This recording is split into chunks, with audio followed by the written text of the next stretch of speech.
Assalamualaikum warahmatullahi wabarakatuh.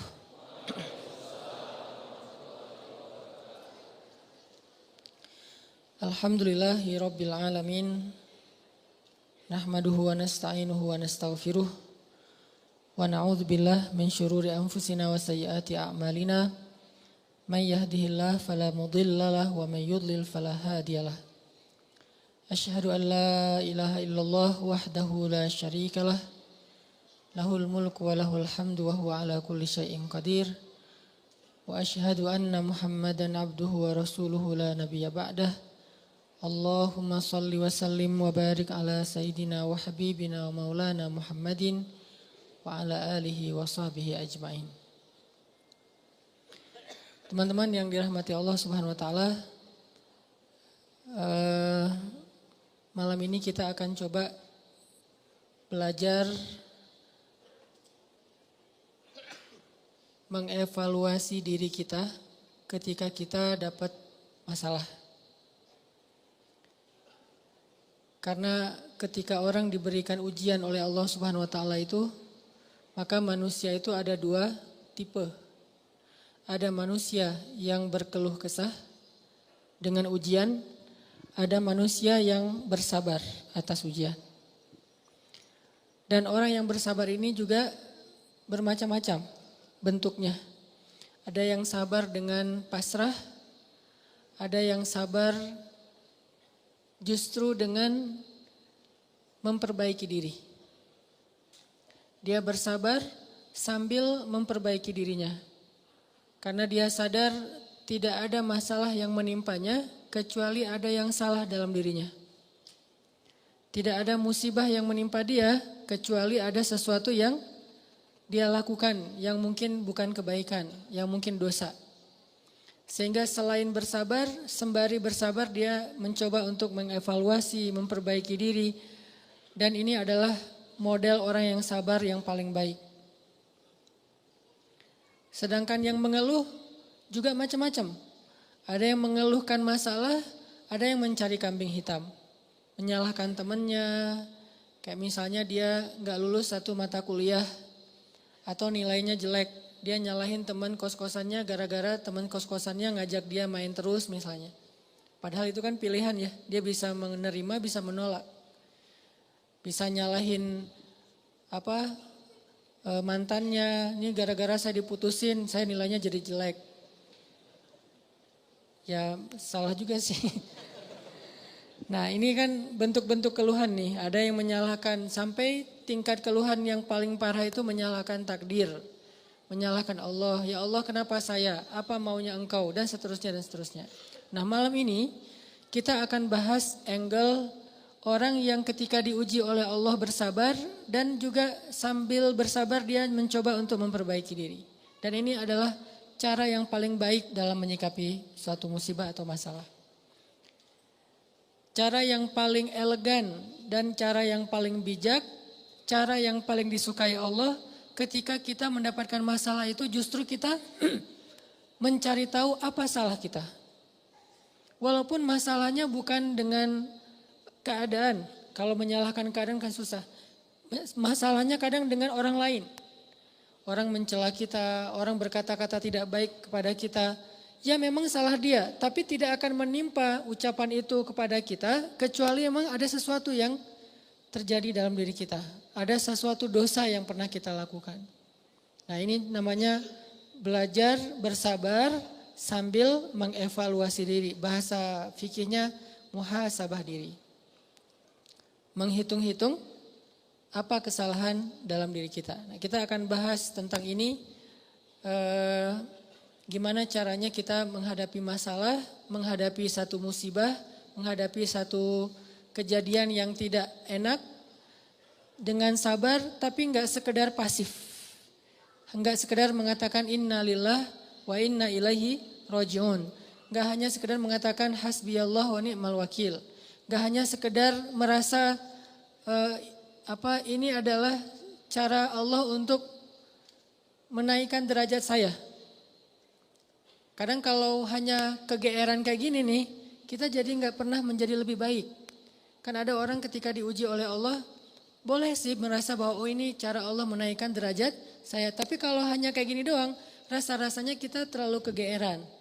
Dan kalau terlalu kegeeran, kita nggak punya dorongan untuk memperbaiki diri. Kalau saya lebih suka angle-nya, kalau orang lain yang kena musibah, kita bilang itu untuk mengangkat derajat dia. Kalau kita yang kena musibah, kita bilang ini karena dosa-dosa saya. Angle kayak gitu tuh lebih enak, lebih produktif. Daripada dibalik. Giliran kita yang kena musibah, kita bilang emang Allah tuh pengen mengangkat derajat saya, makanya dikasih musibah. Agak GR ya. Giliran orang lain kena musibah, lo sih banyak dosa. Nah ini nih, sering ada judgement kalau orang lain. Coba dibalik, judgementnya ke diri sendiri, ke orang lain tuh husnuzon. Ini lebih enak nih, makanya hadis-hadis penyebab terjadinya musibah itu kan banyak. Coba kita pilih beberapa hadis, satu kita berikan untuk menilai orang lain, yang lain kita ambil untuk menilai diri kita. Nah ini beda nih standarnya. Kayak tadi, kalau orang lain yang kena musibah, kita husnuzon, Allah lagi pengen dekat sama dia. Kita husnuzon, Allah pengen menggugurkan dosa-dosa dia. Kita husnuzon, Allah pengen mengangkat derajat dia. Kita husnuzon, emang orang yang paling dicintai Allah tuh biasanya dikasih banyak ujian. Gitu husnuzonnya, kalau orang lain yang kena masalah atau musibah. Jangan, tuh kan, saya bilang juga apa, tuh gara-gara dia dulu zalim sama saya sekarang dibalas sama Allah. Jangan gitu. Jangan kegeeran bahwa itu kayak karma ya. Gara-gara dia pernah nyakitin kita sekarang dibalas sama Allah. Belum tentu juga kayak gitu. Kegeeran-kegeeran kita tuh kadang-kadang bikin kita jadi gak pernah belajar. Merasa udah baik. Walaupun dalam kondisi yang paling sulit juga merasa udah baik. Begitu dikasih musibah, wah Allah kangen sama saya nih. Harusnya ke orang lain kayak gitu tuh. Begitu dikasih musibah, wah Allah pengen menghapus dosa-dosa saya. Bagus, gak salah. Cuman kalau keseringan, ini namanya GR. Gak tahu proporsional gak kalau kayak gini terus. Harusnya jangan hanya ini. Diutuhkan juga dengan satu angle lain, yaitu angle, oh saya ada salah. Oh saya ada dosa. Oh saya ada yang keliru. Makanya datang musibah itu tidak akan terjadi musibah kepada saya kecuali karena kesalahan saya sendiri. Kan hadis qudsinya kayak gitu. Hadis qudsi kalimat salah satu dari kalimat hadis qudsi yang panjang. Hadisnya itu panjang banget, satu halaman. Salah satu kalimatnya tuh Allah bilang hadis qudsi itu kan Allah yang ngomong ya. Cuman captionnya dari Nabi. Gagasannya dari Allah, captionnya dari Nabi. Kalau Quran gagasan dan captionnya dari Allah. Kalau hadis gagasan dan captionnya itu dari Nabi. Nah Allah bilang, kalau kalian dapat masalah, kalau kalian dapat nikmat, janganlah kalian memuji kecuali aku. Kalau kalian mendapatkan musibah, janganlah kalian menyalahkan kecuali diri kalian sendiri. Jadi kalau kita dapat nikmat, jangan muji diri. Gue emang ya gini lah. Kita sering kalau ke diri itu yang enak-enak aja diambil. Kalau misalnya orang lain, itu mah kebetulan doang misalnya. Kalau giliran kita, ya ini memang saya memang kayak gini orangnya, bukan sombong ya gitu. Nah ini artinya kita terlalu sering kegeeran. Kalau kita dapat nikmat, yang dipuji adalah Allah. Makanya kalimat kalimat yang paling Allah suka itu, Alhamdulillah. Itu kalimat yang paling Allah suka. Kita memuji Allah kalau kita dapat nikmat. Kita bilang, hadza min fadli rabbi. Ini anugerah dari Allah, ini hadiah dari Allah, ini kebaikan dari Allah, ini karena Allah ngasih dan seterusnya dan seterusnya. Jadi yang dipuji itu Allah. Wa amma bi ni'mati rabbika fahaddits, itu membicarakan nikmat Allah. Bukan membicarakan kehebatan diri kita. Tapi kalau diberikan musibah, jangan kita menyalahkan siapapun kecuali diri kita sendiri. Nah ini salah satu angle yang dibangun lewat hadis qudsi. Walaupun kadang bisa kita secara realistis melihat kesalahan orang lain, untuk apa? Bukan untuk mengkambing hitamkan dia. Kalau emang dia salah, bukan untuk mengkambing hitamkan. Untuk apa? Untuk menghindar, untuk waspada, jangan sampai kita jadi korban dia lagi untuk kesekian kalinya.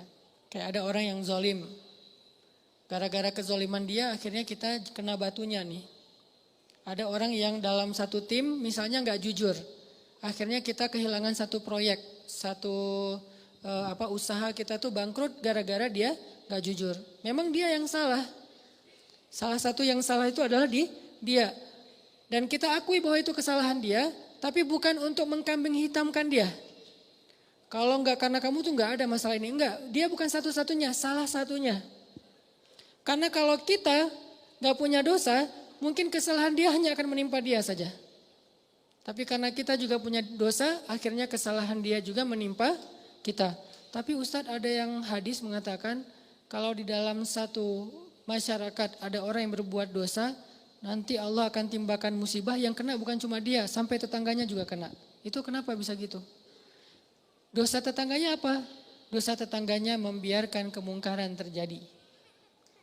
Kesalahan masyarakatnya adalah membiarkan dosa itu tanpa ada orang yang mau memperbaikinya. Itu kesalahan masyarakat. Jadi pesan moral dalam hadis itu bukan orang yang gak salah terus kena juga, bukan. Orang yang gak salah itu kena gara-gara mereka membiarkan kemungkaran itu terjadi. Kalau ada usaha dakwah, Allah gak akan menimpakan. Kalau ada nabi, kalau ada dai, kalau ada ulama yang berdakwah untuk mencegah kemungkaran di situ, maka Allah tidak akan menimpakan musibah itu kepada mereka. Kenapa? Masih ada dai. Sebagaimana Nabi Lut, ketika Nabi Lut masih berdakwah, Allah gak akan hancurkan gunung di Sodom. Allah suruh dulu Lut keluar, baru dihancurkan. Kenapa? Karena masih ada yang berdakwah.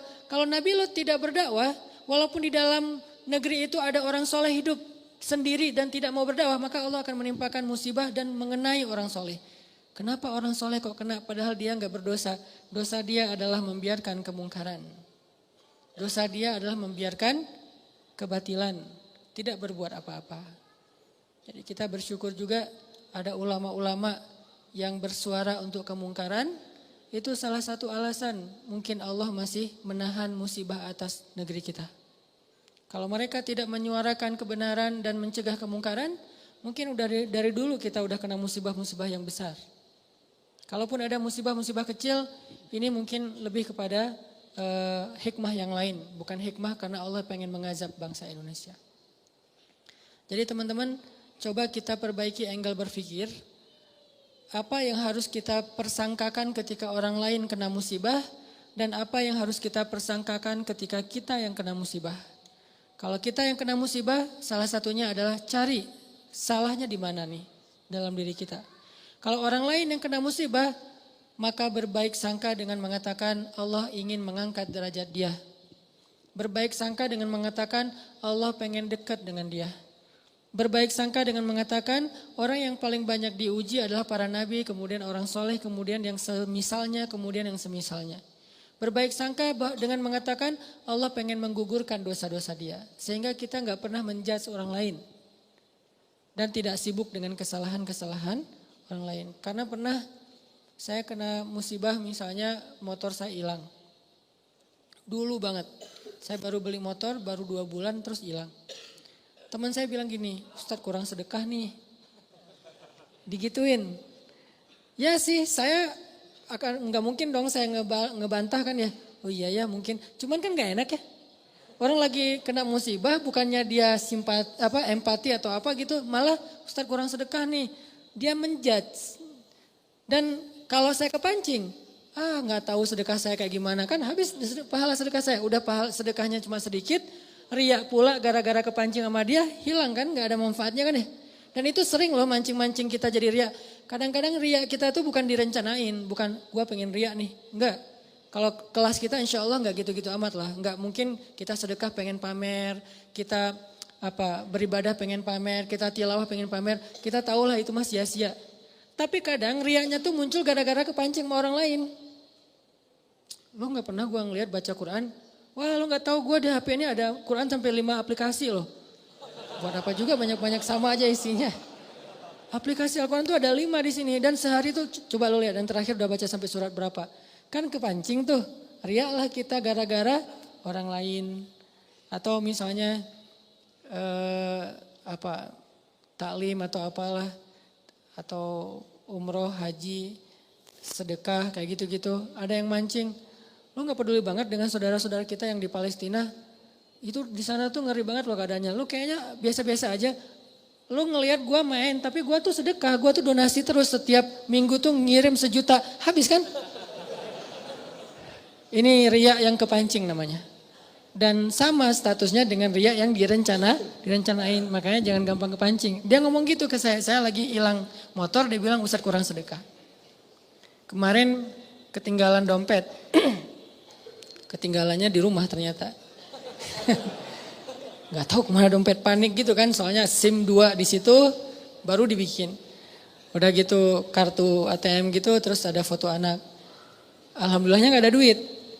Tapi kan kartu lumayan tuh, blokir ATM dulu, terus mau ngirim SIM, mau ngurus SIM juga, ngurus KTP, apalagi sekarang lama ngurus KTP-nya, masa kemana-mana saya mau bawa surat gitu, nunjukin kan naik pesawat, males banget kan ya, nggak keren kalau nggak ada kartu teh, kemana-mana mau check in pesawat, tunjukin kertas, aduh gimana rasanya nih, berat, tiba-tiba ada yang iseng lah gitu, udah tahu orang kena musibah Ustadz banyak dosa, Ustadz ini segala macam. Iya sih emang banyak dosa tapi gak usah diomong-omongin kan gitu ya. Jadi malah karena kita juga udah muhasabah diri lah ketika kita dapat musibah kita langsung introspeksi diri gak perlu digitu-gituin. Kadang kita ke orang lain tuh gitu teman-teman. Dia mungkin udah sadar atau gak usah orang lain, keluarga sendiri, pasangan kayak gitu juga. Oh kayaknya kamu tadi gara-gara kamu tadi ngomongin dia makanya jangan digituin. Udah aja bab ngomongin orang lain, itu bab yang berbeda. Jangan dikait-kaitkan sehingga kita menjudge orang lain kena musibah gara-gara dosa yang baru saja dia lakukan. Ini kurang bijak. Yang bisa mengatakan ini hanya orang-orang tertentu seperti para nabi, terus ulama-ulama dengan level tertentu. Kalau kita dengan teman, jangan ngambil peran sebagai ulama. Beda.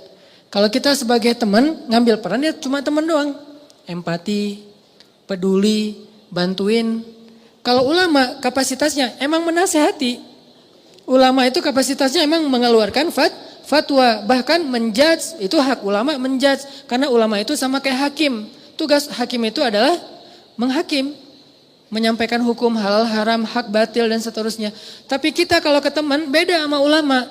Kalau ulama kayak gitu maklumi, emang tugas ulama kayak gitu. Kalau kita mengambil peran ulama ini gak bisa dimaklumi. Ini agak blunder, agak offset nih kalau menurut saya. Jadi kalau teman-teman ngedengar ada ustadz-ustadz yang di sosial media berfatwa, itu emang tugas mereka. Jangan dijudge juga, nih ustadz ini kurang bijak. Emang gitu, kalau kita yang kayak gitu ya namanya kurang bijak. Kalau ulama kayak gitu, bijak itu. Karena kalau ulama diam, lalu di mana amar ma'ruf nahi mungkar? Kalau ulama diam, lalu di mana dakwah? Kalau gitu saya juga harus, enggak, kalau kita enggak boleh ngomong, mending diam. Karena ketika kita ngomong, kemungkinan salahnya lebih besar daripada benar. Terus gimana? Ya udah bantuin orang yang kena musibah. Jangan dijudge, jangan dihakimin, jangan difatwain. Kita bukan ahlul fatwa. Kita bukan mufti. Kita hanya orang biasa. Kalau mau sekedar watawasau bil haq Ustaz. Ya, watawasau bis sabr juga kan. Kita nasihatnya itu menguatkan kesabaran dia, bukan nasihatnya membuat dia makin jatuh. Lo sih, nah ini bikin jatuh nih. Ya sabar ya, mudah-mudahan Allah dengan modal husnuzon tadi, mudah-mudahan Allah angkat derajat kamu, mudah-mudahan Allah ngampunin dosa-dosa kamu, mudah-mudahan Allah kamu jadi lebih dekat kepada Allah. Ini watawasau bil haq, watawasau bis sabr. Tapi kalau kita bilang kamu kurang ini, kamu kurang itu, kamu kurang itu, ini berarti kita menjudge, menghakimi orang yang sedang kena musibah. Harusnya itu kita lakukan untuk diri kita, bukan untuk orang lain. Beda banget teman-teman, angle dalam menilai orang lain dan menilai diri kita sendiri itu beda. Jangan disamain. Yang banyak terjadi terutama di sosmed itu kita memberlakukan yang untuk diri kita berikan ke orang lain, yang untuk orang lain kita ambil untuk diri kita. Itu yang terjadi di balik tadi tuh, itu banyak banget di masyarakat kita. Yang kayak kasus orang lain kena musibah kita bilang banyak dosa, kita kena musibah kita bilang Allah pengen ngangkat derajat saya. Harusnya dibalik. Kalau dibalik insya Allah kan gak ada perdebatan ya. Gak ada haters, gak ada keributan, gak ada keramaian, gak ada unfollow, gak ada left group, gak ada yang kayak gitu-gitu. Kenapa? Karena semuanya melihat ke orang lain dengan husnuzon, melihat ke diri sendiri dengan muhasabah, dengan mengevaluasi kesalahan sendiri. Ini poin pertama, mudah-mudahan jadi pola pikir dalam kita berteman, pola pikir dalam kita bersosmed termasuk, karena kalau pola pikir ini dibalik tadi bahaya. Kita nggak akan pernah punya teman yang nyaman berada di sisi kita. Terus disalah-salahin. Apalagi nanti kalau udah punya pasangan, nggak akan betah dia kalau terus-terusan disalah-salahin. Walaupun salah. Kadang dia salah tapi nggak usah disalah-salahin. Cukup dibantu, nanti dalam momen-momen yang lebih normal, lebih enak, baru dikasih tahu. Tapi kalau misalnya dia lagi ada masalah, disebutin lagi kesalahannya, secara manusiawi dia pasti akan ilfil. Alih-alih dia nerima nasihat kita malah menjauh, malah jadi masalah baru. Ini angle berpikir. Terus yang kedua, kita coba lihat bagaimana cara para ulama menyikapi atau merespon masalah. Gimana orang soleh dulu ngerespon satu musibah. Orang soleh dulu, kalau mereka dapat musibah, mereka selalu memeriksa pertama hubungan mereka dengan Allah. Itu yang pertama diperiksa. Karena nggak mungkin ada musibah kecuali karena ada masalah antara kita dengan Allah. Kalau hubungan kita dengan Allah itu hidup kita tuh bakalan mudah banget teman-teman. Tapi begitu ada kerenggangan antara kita dengan Allah, ada gap antara kita dengan Allah, ada kayak kerusakan hubungan kita dengan Allah, pasti jadinya tuh musibah, pasti jadinya tuh masalah. Saya teringat kisah di zaman Umar bin Abdul Aziz. Tahu Umar bin Abdul Aziz? Umar bin Abdul Aziz itu pemimpin yang dikenal dengan julukan Khulafaur Rasyidin yang kelima. Jadi ada 6 Khulafaur Rasyidin. 4 terkenal ya, Abu Bakar, Umar, Utsman, Ali. Yang kelimanya tuh Umar bin Abdul Aziz dan yang keenamnya itu Nuruddin Zinki. Gurunya Salahuddin Al-Ayyubi. Jadi ada 6 Khulafaur Rasyidin, khalifah yang dikenal dengan khalifah paling adil sepanjang sejarah. Padahal banyak khalifah-khalifah yang keren loh dalam Islam. Ada Harun Ar-Rasyid, ada Khalifah Al-Ma'mun, ada Khalifah Muhammad Al-Fatih, ada Salahuddin Al-Ayyubi, ada Saifuddin Qutuz. Ada banyak nama-nama besar dalam sejarah Islam. Tapi mereka nggak dapat gelar Khulafaur Rasyidin. Berarti orang yang dapat gelar Khulafaur Rasyidin ini kan ideal banget ya, keren banget nih. Walaupun kita belum tahu cerita detailnya. Salah satu di antara 6 Khulafaur Rasyidin, ada yang kelima namanya Umar bin Abdul Aziz. Kalau nggak salah cucu apa cicitnya Umar bin Khattab. Nah, di masa Umar bin Abdul Aziz ada seorang gembala, ada seorang yang punya banyak ternak, datang kepada Umar bin Abdul Aziz bilang gini, ya Amirul Mukminin, kenapa ya sejak Anda naik jadi khalifah, ada kejadian aneh di tempat gembala-gembala ternak kami. Umar nanya, kejadian aneh apa? Ya kejadiannya aneh, soalnya dulu tuh yang namanya serigala sama domba itu pasti kan musuhan ya. Serigala tuh kan selalu meneror ya, menikung. Serigala itu selalu berburu domba, jadi domba itu makanan serigala tuh. Tapi sejak Umar bin Abdul Aziz jadi khalifah, sekarang serigala itu adalah penggembalanya domba, ngawal domba. Jadi serigala yang ada di gunung turun untuk mengawal domba. Gimana ngawalnya? Kan saya pernah posting tuh yang di New Zealand. Gimana seekor anjing dilatih untuk menggembalai domba. Domba dibawa ke padang rumput, nanti sore dibawa pulang lagi ke kandangnya. Bukan lagi tugas penggembala, dilakukan oleh para serigala. Bayangin, pemangsa yang selama ini selalu memangsa serigala secara diam-diam, sekarang malah mengawal serigala ke tempat padang rumput dan sore hari mengawal mengawal domba pulang lagi ke kandangnya. Apa yang terjadi ya Amirul Mukminin? Serigala sekarang malah menggembalai domba.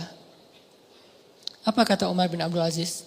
Kami adalah kaum yang selalu memperbaiki hubungan dengan Allah, maka Allah memperbaiki hubungan antara kita dengan makhluk. Kami adalah kaum yang memperbaiki hubungan dengan Allah, maka Allah pun memperbaiki hubungan antara domba dengan serigala. Bayangin, musuh bebuyutan bisa baik hubungannya oleh Allah Subhanahu wa taala. Ala kulli syai'in qadir. Apalagi cuma calon mertua yang pernah nolak kita, biasa banget itu, gampang. Ini serigala loh, yang makan domba, bisa jadi pengawal domba, apalagi cuma nolak, nggak dimakan kan? Nggak diapa-apain, nggak sampai disakitin, nggak sampai dirampas, nggak sampai dibegal, kecuali calon mertuanya begal. Gak diapa-apain. Nah apalagi yang masalah-masalah sepele dengan pasangan, dengan teman, dengan apa, masalah rezeki. Jadi kalau kita punya masalah kayak kita lagi punya bisnis sama teman-teman nih berlima. Udah modalnya cukup, konsep bisnisnya udah mateng, marketingnya udah ahlinya, produknya udah ada. Kenapa masih rugi aja? Udah berjalan sekian tahun, rugi sampai hampir bangkrut. Jangan hanya cari tahu kesalahan teknis. Oh kayaknya nih konsep marketing kita masih kurang bagus nih, sales kita kurang jago nih, atau branding kita kurang bagus nih dan seterusnya. Bukan hanya itu yang perlu kita evaluasi. Yang nomor satu, evaluasi dulu hubungan kita dengan Allah SWT. Setiap kali kita punya masalah, pertama yang harus kita tanya, jangan-jangan saya nih ada masalah sama Allah. Dan itu yang selalu saya lakukan. Kalau saya punya masalah, saya langsung tanya, nih kayaknya ada yang gak benar nih saya sama Allah. Mungkin sholatnya kurang khusyuk, mungkin beberapa kali jadi gak sholat di masjid karena sibuk atau karena ketiduran, karena apa. Oh kayaknya kebiasaan saya malam misalnya bangun, enggak saya, orang lain malam misalnya dia tahajud, terus tiba-tiba beberapa malam ini dia gak tahajud, akhirnya Allah kasih musibah mancing biar dia tahajud lagi. Kebiasaan dia tilawah 1 juz, tiba-tiba beberapa hari ini cuma beberapa lembar, Allah kasih masalah. Pokoknya kalau kita dapat masalah, yang pertama harus kita evaluasi hubungan kita dengan Allah. Sehingga ketika Umar bin Abdul Aziz jadi khalifah, masalah antara serigala dengan domba damai. Jadi domba dan serigala itu temenan. Bayangin, domba sama serigala temenan, sahabatan lah gitu. Malah serigala jadi kayak apa ya? Kayak relawan buat domba, nggak dibayar. Jadi volunteer. Pada turun, gantian ya piket gitu serigala teh. Kan serigala banyak tuh, piket dalam seminggu giving every day. Dalam seminggu ada 1 serigala yang bertugas untuk ngawal domba-domba. Dan itu bukan satu kawanan domba. Ada puluhan bahkan ratusan kawanan domba di negeri itu, di Madinah. Semuanya dikawal oleh serigala. Kalau cuma 1 doang mungkin bukan fenomena. Kebetulan doang nih ada serigala yang baik hati. Tapi kalau misalnya jadi kayak semua kawanan domba itu dikawal oleh serigala, ini fenomena nih. Akhirnya laporlah kepada Umar bin Abdul Aziz, ya Amirul Mukminin apa yang terjadi? Kata Amirul Mukminin, kami adalah kaum yang selalu berusaha memperbaiki hubungan dengan Allah, maka Allah memberikan balasan dengan memperbaiki hubungan antara serigala dengan domba. Berkuranglah tugas para penggembala. Nunggu aja tuh di kandang. Pagi hari dijemput sama serigala, datang tumpangan gratis gitu. Datang serigala, udah siap, udah ayo jalan konvoy, naik ke atas padang rumput. Dan serigala lebih expert dalam mencari padang rumput daripada manusia. Dia tahu banget padang rumput yang lagi yang rasanya manis, yang asin, yang apa segala macam kayak salad gitu kan ya. Gua tunjukin nih salad yang paling baik nih, chefnya terbaik, dia tunjukin ke gunung mana, tuh bawa tuh domba-domba. Kayaknya kurang lebih kayak gitulah keadaannya. Lalu kan Umar bin Abdul Aziz itu cuma sebentar ya, kalau nggak salah cuma 3 tahun jadi khalifah, lalu dibunuh, meninggal. Setelah Umar bin Abdul Aziz meninggal, serigala mulai memakan domba-domba. Serigala mulai memakan domba-domba. Ketika kasus pertama terjadi dalam kasus 1 kawanan domba, langsung yang pemilik domba itu mengatakan, kenapa dombanya mulai dimakan serigala? Dia mengatakan pasti Umar bin Abdul Aziz sudah wafat, karena mereka belum dengar beritanya. Pasti Umar bin Abdul Aziz sudah wafat, makanya serigala mulai galak lagi dan makan domba. Galak.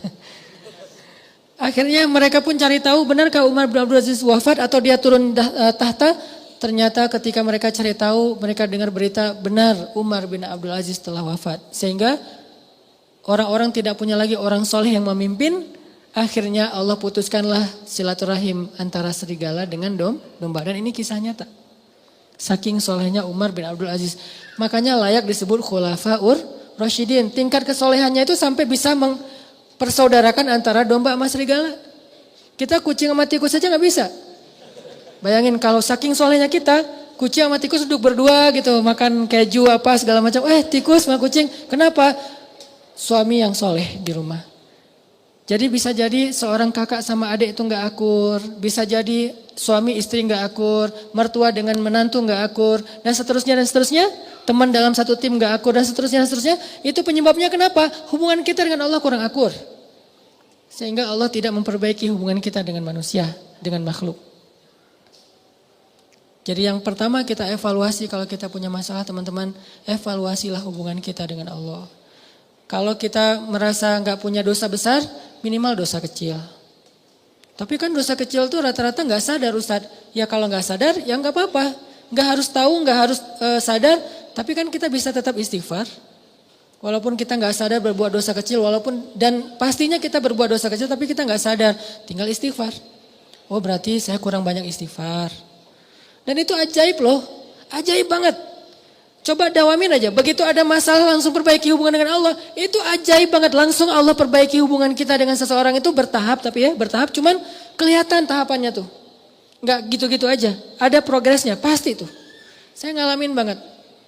Yang paling sederhana mungkin dan buat saya itu nggak nyaman juga kalau ada masalah dengan pasangan. Diam-diaman. Istighfar, sholat sunnah, minta ampun sama Allah, mulai lagi memperbaiki hubungan sama Allah. Itu bertahapnya dan tahapannya itu gak lama, cepat banget diperbaikinya. Oh emang benar berarti sayanya yang menjauh dari Allah. Saya yang mutusin Allah sehingga Allah putuskan saya dengan makhluknya, dengan hambanya. Kan Allah yang membolak-balikan hati kan. Kalau Allah ambil hati seseorang dari kita, kita bisa apa? Kita punya dunia dan seisinya pun gak bisa ngebeli hati dia. Gak punya apa-apa, kalau Allah kasih hatinya ke kita, dia akan memberikan semuanya untuk kita.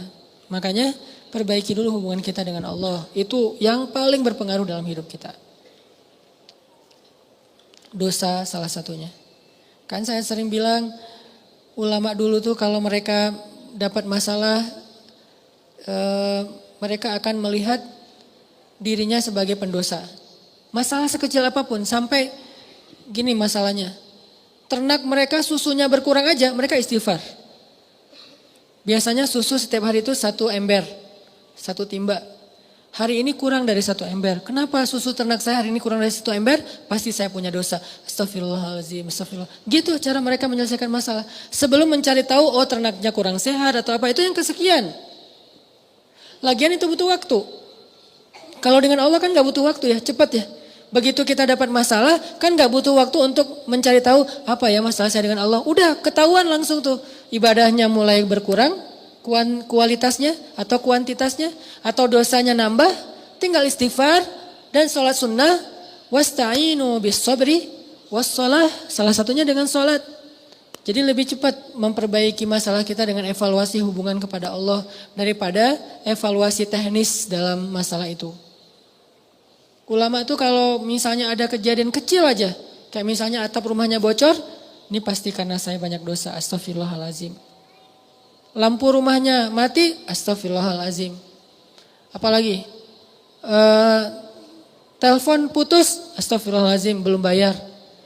Ini istighfar. Pokoknya masalah apa aja, istrinya ngambek, astagfirullahalazim. Masakan gak enak, astagfirullahalazim. Lupa naruh garam, kan dosa juga ya, dosa kecil. Artinya istighfar, perbaiki hubungan dengan Allah. Ini salah satu hal yang bisa kita evaluasi kalau kita lagi punya masalah. Yang kedua apa? Nah setelah masalah kita dengan Allah udah kita evaluasi, coba evaluasi lagi poin yang kedua tuh hubungan kita dengan orang tua. Karena ini juga sangat berpengaruh teman-teman dalam hidup kita. Terutama dengan ibu. Dan beda ya, cara kita berinteraksi sama ibu dan cara kita berinteraksi dengan ayah itu beda. Kalau dengan ibu berbuat baik, kalau dengan ayah minta kebaikan. Apa kebaikannya? Doa. Jadi kalau kita nanya ke Nabi, ya Rasulullah, siapa orang yang paling berhak dapat kebaikan dari saya? Kan ibumu, ayahmu ya. Tapi kalau kita nanya, siapa orang yang paling berhak saya minta doa darinya? Ayahmu, ibumu, pasti gitu. Karena kata Nabi, doa seorang ayah tidak ditolak. Jadi kalau berbuat baik, ibu dulu. Kalau minta doa, ayah dulu. Jangan-jangan kita pas mau ikut ujian kemarin, lupa nelpon ayah untuk minta doa. Yang ditelepon ibu doang, ayahnya cemburu. Saya gak penting buat dia. Nilai kita anjlok. Padahal kalau kita dapat kebaikan misalnya, nilainya bagus. Yang pertama dapat berita nilai kita bagus itu siapa? Ibu kita, karena menyenangkan hati ibu dulu, baru ayah. Tapi sebelum ujian yang ditelepon, ayah dulu, baru ibu. Beda cara kita memperlakukan orang tua kita. Insya Allah bab ini kita akan bahas nanti setelah salat Isya. Tadi kita membahas tentang gimana cara kita menghadapi satu ujian atau satu masalah. Sekecil apapun masalah itu. Bahkan sampai masalahnya kayak para ulama, atap rumahnya bocor, lampu, kalau dulu kan lampunya lampu minyak gitu ya, minyaknya habis, terus belum sempat beli atau nggak sanggup beli. Masalahnya ternaknya kurus-kurus atau susunya kurang kayak gitu-gitu. Apapun masalah yang dihadapi, hal pertama yang harus dievaluasi adalah hubungannya dengan Allah.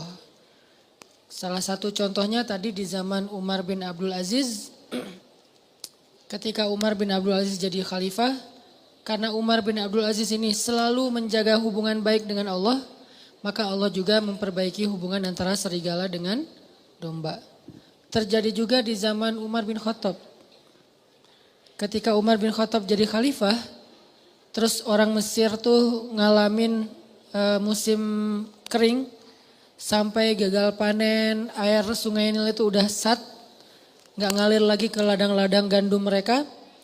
Akhirnya Umar bin Khattab mengirim surat kepada gubernur Mesir. Waktu itu gubernur Mesirnya Amr bin As. Dikirim sama Umar suratnya. Dan isi surat itu adalah doa. Doa dari Umar bin Khattab disuruh bacanya di Mesir. Begitu sampai di Mesir, Amr bin As membacakan doa ini. Isinya adalah Bismillahirrahmanirrahim. Ya Allah, berikanlah air hujan untuk bangsa Mesir, untuk rakyat Mesir. Baru doa itu selesai dibacakan, langsung mendung, langsung turun hujan. Ini keajaiban orang yang dekat hubungannya dengan Allah. Kalau ada masalah, cepat Allah perbaiki. Kenapa kita kalau doa nggak secepat Umar bin Khattab, nggak secepat Umar bin Abdul Aziz dan orang-orang soleh lainnya? Mungkin karena emang jarak kita dengan Allah itu emang sejauh solusi masalah kita. Itu berbanding lurus tuh. Makin dekat kita dengan Allah, makin dekat kita dengan solusi dan pertolongan. Makin jauh, ya makin lama. Aku tergantung gimana hambaku tuh. Fadhkuruni adzkurkum washkuruli wala takfurun. In tansurullaha yansurkum. Banyak ayat-ayat kayak gitu timbal balik. Kalau kalian ingat aku ingat kalian. Wa aufu bi ahdi, ufi bi ahdikum. Tunaikan janji kalian kepada aku tunaikan janjiku kepada kalian. Apalagi? Tolong agama Allah, Allah akan tolong kalian. Kayak gitu-gitulah. Aku tergantung prasangka hambaku kepadaku dan seterusnya. Ini artinya coba evaluasi dulu gimana kedekatan kita dengan Allah. Apakah mulai merenggang? Apakah mulai agak flat? Apakah mulai garing? Kayak kita doa mulai garing, sholatnya garing, gak khusyuk lagi, gak ada rasa. Nah ini hal yang perlu kita evaluasi. Gak ada hubungannya usah dengan masalah, hubungan banget.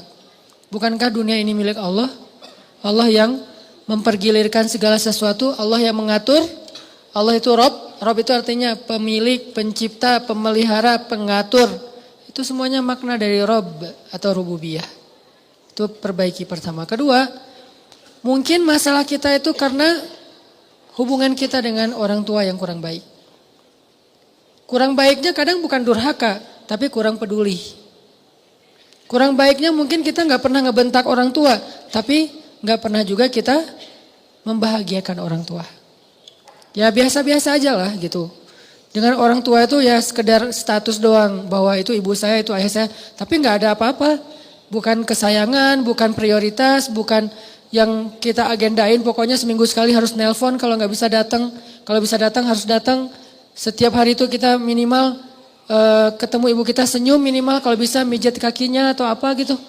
Nah karena hubungan kita dengan orang tua jadi agak sedikit plain, hambar, maka hidup kita juga jadi hambar. Terutama ibu. Dan juga mungkin kurangnya apa? Kurang banyak minta doa dari ayah. Padahal doa itu ajaib loh dalam kehidupan kita teman-teman. Ada banyak orang yang dia itu tiba-tiba menjadi orang pintar bukan karena dia cerdas, bukan karena ilmunya banyak, tapi karena doa orang-orang soleh. Sehingga Allah kasih dia kecerdasan, Allah kasih dia ilmu, hafalan, melekat semuanya di dalam benak dan hatinya. Itu bisa banget dengan doa. Makanya dulu Umar bin Khattab pas mau ketemu dengan Nabi sambil bawa anaknya Abdullah bin Umar.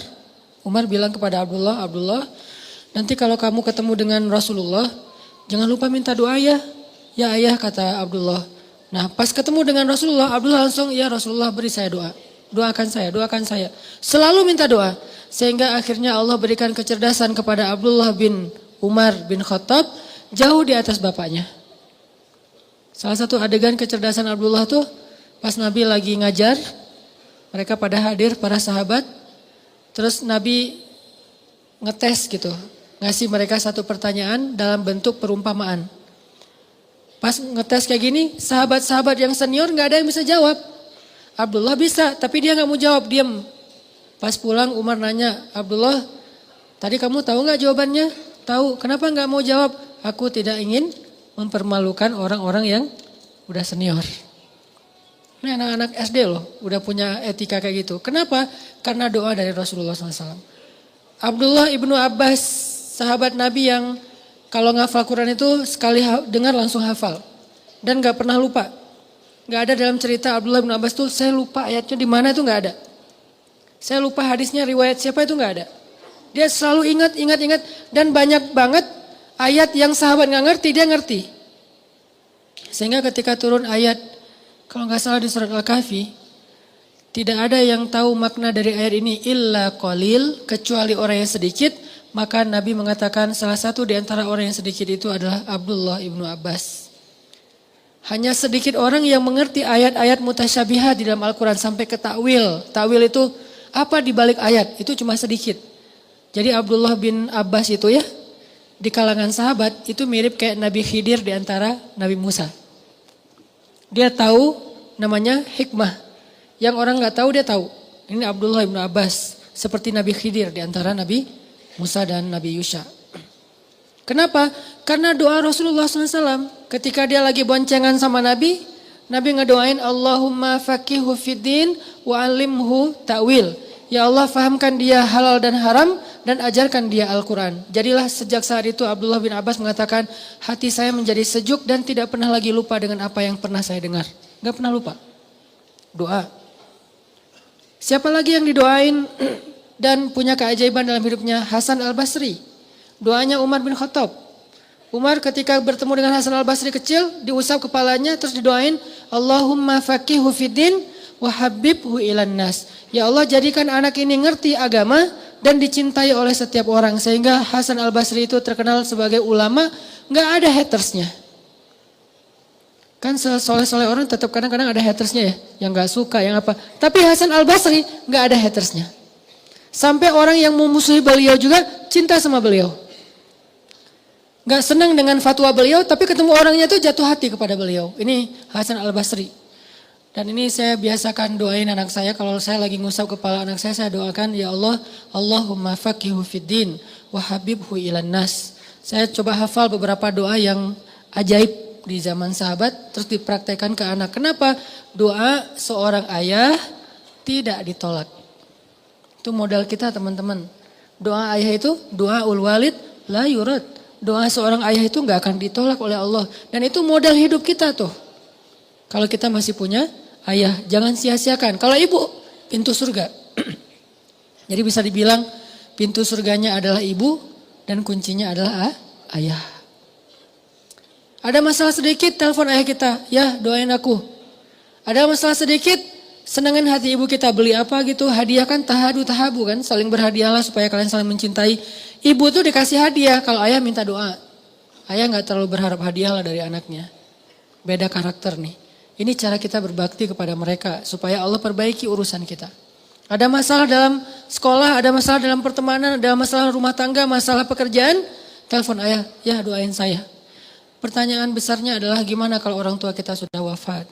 Berarti kita kehilangan satu kesempatan untuk mendapatkan keajaiban dalam hidup.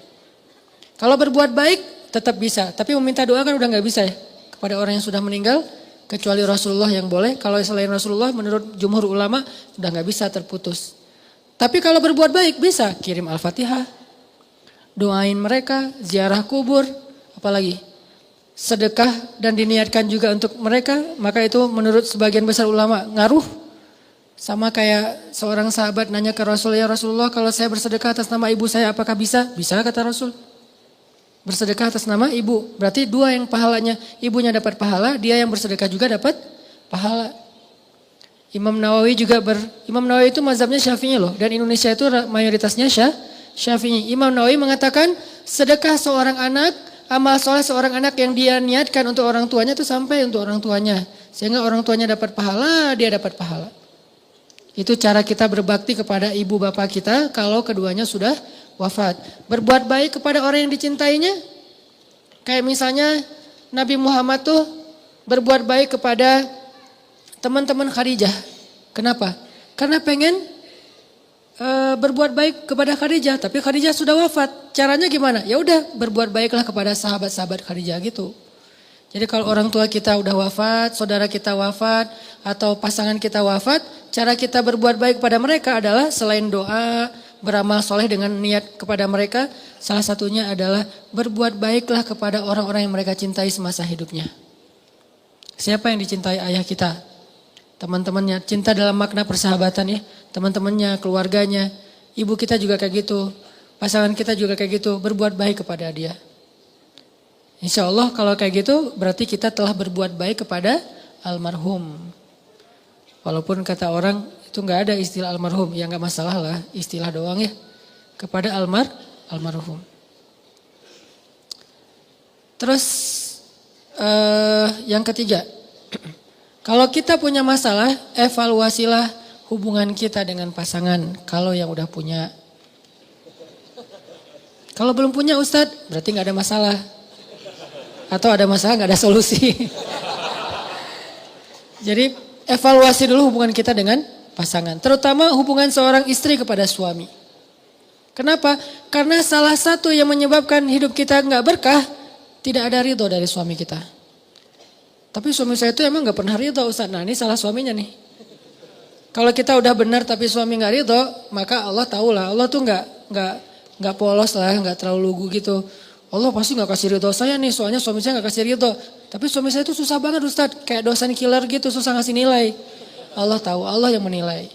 Gak mungkin Allah menzalimi kita gara-gara suami, gak mungkin. Jadi Allah hakimun, alimun, basirun, khabir. Maha bijaksana, maha tahu, maha melihat, maha teliti. Gak usah khawatir. Tapi kalau emang suami gak ridho gara-gara kita belum baik, itu wajar. Susah dapat kebaikan. Makanya Nabi pernah bilang gini, ini buat teman-teman teteh-teteh yang di atas, kalau masih sendiri ini jadi bekal nanti kalau udah punya pasangan. Kata Nabi kepada para sahabat-sahabiat, tahukah kalian siapa orang yang paling dijamin masuk surga? Kata para sahabat, siapa ya Rasul? Kata Nabi, orang yang dijamin masuk surga adalah seorang perempuan yang ketika dia ada masalah dengan suaminya, dia segera datang dan dia jabat tangan suaminya, dia cium tangan suaminya, maka Allah langsung menjatuhkan ridho kepada dia dan dijamin masuk surga. Tapi salah suami Ustadz, ini bukan soal siapa benar siapa salah, tapi siapa yang mau ngalah. Benar salah itu relatif ya. Kadang-kadang dua-duanya ngaku benar, susah kan? Tapi siapa yang mau ngalah? Kalau gitu harus istri duluan yang datang. Enggak sih sebetulnya, ini hadis keutamaan kalau istri datang duluan.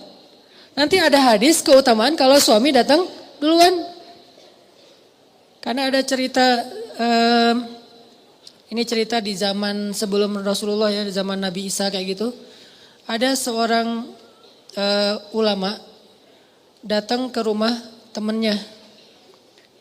Temannya ini orang soleh, datang ke rumah temannya, ngetuk pintu yang buka istrinya, ditanya ada fulan, kata istrinya nggak tahu juga kemana tuh orang. Istrinya marah-marah. Kenapa kok marah-marah? Iya, siapa yang gak marah kalau suaminya kayak dia jelek-jelekin suaminya. Dia jelek-jelekin tuh suaminya tuh sama dia. Ya udah, akhirnya ditunggulah di depan rumah. Sampai sore ditunggu, tiba-tiba datanglah laki-laki temannya ini. Laki-laki yang soleh tadi datang.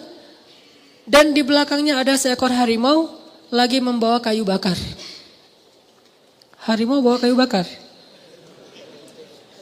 Susah ngebayanginnya. Pokoknya gitulah ceritanya, nih riwayatnya kayak gitu. Harimau bawa kayu bakar. Dia cari kayu bakar gitu terus dipikulkan ke atas, harimau dibawa sama harimau. Bayangin, bukan keledai, bukan onta, bukan kuda, harimau. Bawa aja, terus taruh di belakang, harimaunya pergi. Enggak pamitan pula tuh, pergi aja pokoknya. Heran, Masya Allah. Udah ngobrol, gak ditanya-tanya masalah harimau tadi, ngobrol udah selesai, pulang. Setelah beberapa lama, karena ini kan beda kota ya. Setelah beberapa lama, dia mengunjungi lagi temannya yang tadi, si orang soleh, si ulama tadi ini. Kunjungin, gak tahu berapa bulan, berapa tahun, kunjungin. Dan pas dikunjungin ketuk pintu, Assalamualaikum, Waalaikumsalam, dibukain oleh istrinya, tapi beda. Ditanya butuh siapa, cari siapa, cari Fulan bin Fulan, benarkah ini rumahnya? Oh iya.